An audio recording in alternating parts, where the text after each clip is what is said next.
New York, été 1977. Un vent de liberté souffle sur la ville. Les New-Yorkais dansent sur le rythme du disco.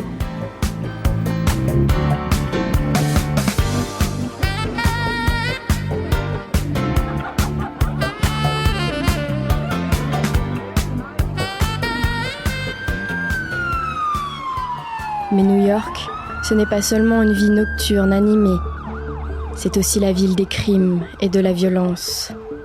Depuis 1 an, un homme sème la panique dans le Bronx et le Queens.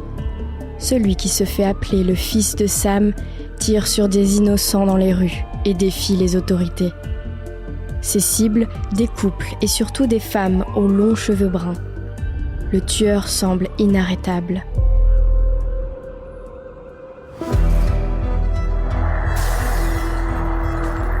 Scène de crime.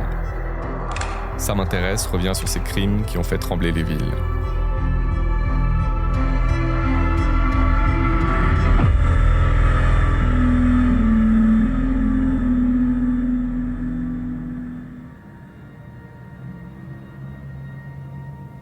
Notre histoire commence le 29 juillet 1976.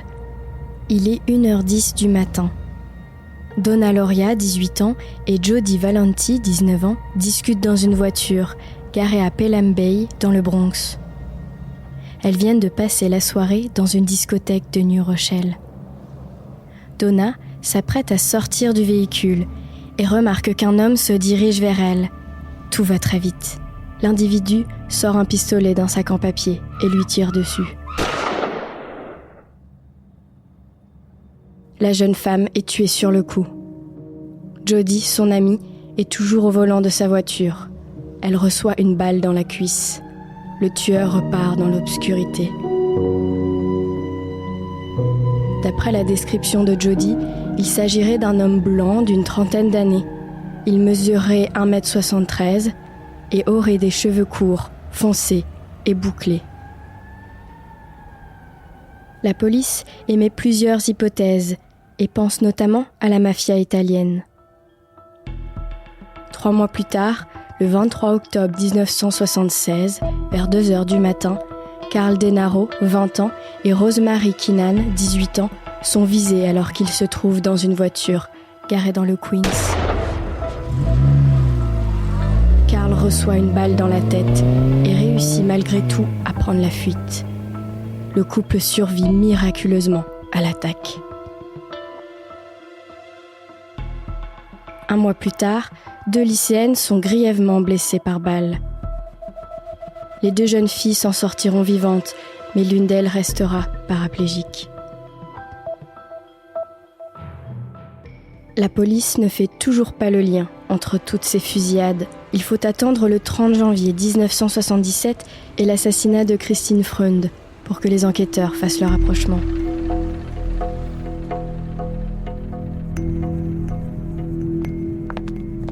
Ce soir-là, Christine est allée voir Rocky au cinéma avec son fiancé.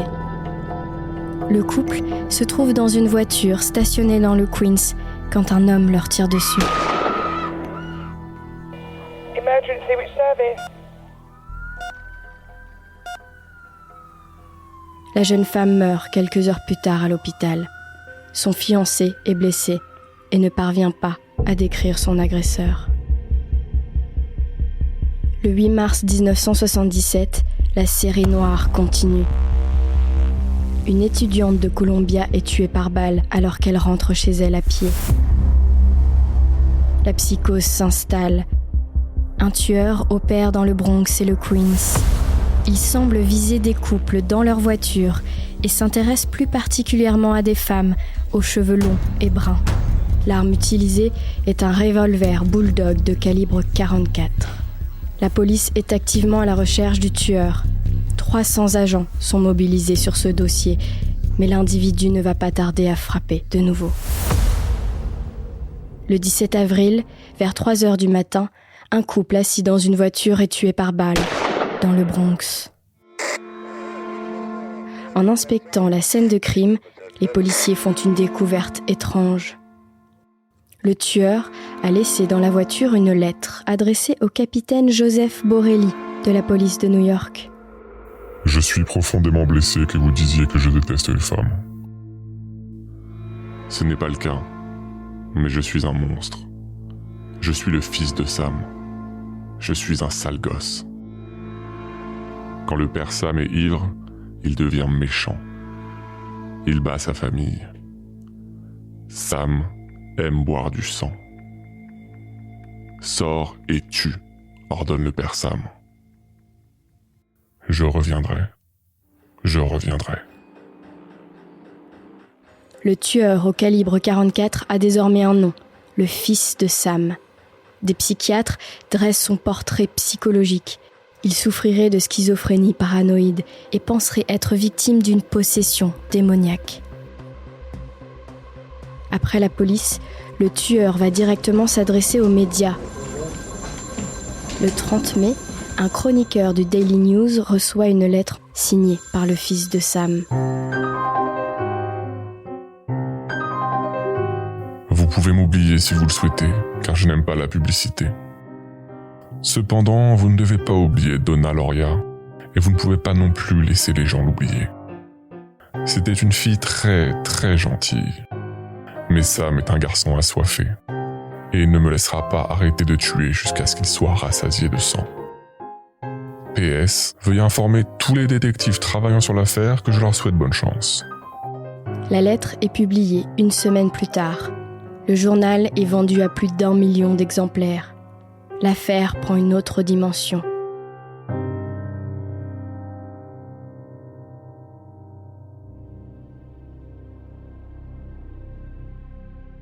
Malgré l'importante mobilisation de la police, le fils de Sam est toujours en liberté dans les rues de New York. Les femmes se rendent en nombre chez le coiffeur pour se faire couper ou teindre les cheveux en blond. Près d'1 mois après sa dernière lettre, le tueur repasse alors à l'action. Le 26 juin, Salvatore Lupo, 20 ans, et Judy Placido, 17 ans, sont dans leur voiture, garée dans le Queens quand des coups de feu retentissent. Le couple survit à la fusillade, mais le tueur continue de remplir son tableau de chasse. 7 agressions, 6 blessés et 5 meurtres. Le 29 juillet, cela fera 1 an que le fils de Sam a commencé à tuer. Les autorités redoutent le prochain coup. La police ratisse les quartiers.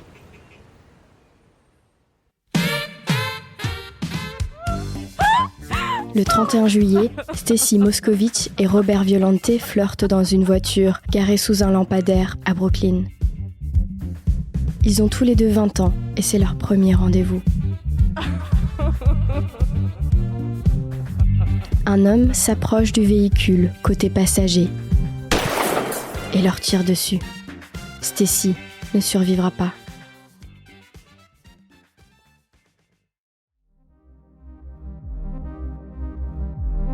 Le tueur rôde toujours dans la ville, mais cette fois, le témoignage d'une riveraine s'avère déterminant. Quelques jours après le meurtre, une femme raconte avoir vu un homme enlever un PV de son pare-brise. L'individu avait un objet noir dans la main. Grâce aux contraventions laissées sur les véhicules près du lieu du crime, les enquêteurs remontent la piste, jusqu'au propriétaire d'une Ford Galaxy jaune. Son nom, David Berkowitz. Ce jeune homme, employé de la poste new-yorkaise, est arrêté le 10 août devant chez lui. Dans sa voiture, les policiers retrouvent une arme et une lettre annonçant les prochains crimes. C'est lui, le fils de Sam. David Berkowitz, 24 ans, passe rapidement aux aveux. En plus des fusillades, il confie avoir provoqué 1500 incendies dans la ville. Berkowitz explique être sous l'emprise du démon. C'est le chien de son voisin Sam, incarnation de Satan, qui lui aurait demandé de tuer.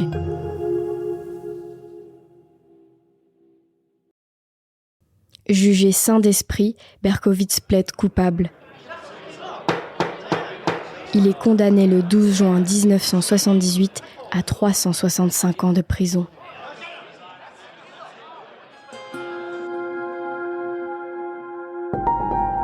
À 70 ans, David Berkowitz fait aujourd'hui partie des tueurs en série les plus célèbres des États-Unis et a réussi à imprégner la culture populaire.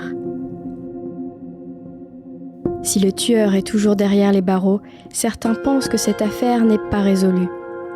Par exemple, le journaliste Maury Terry a toujours été persuadé que Berkowitz n'avait pas pu agir seul et qu'il faisait partie d'une secte satanique.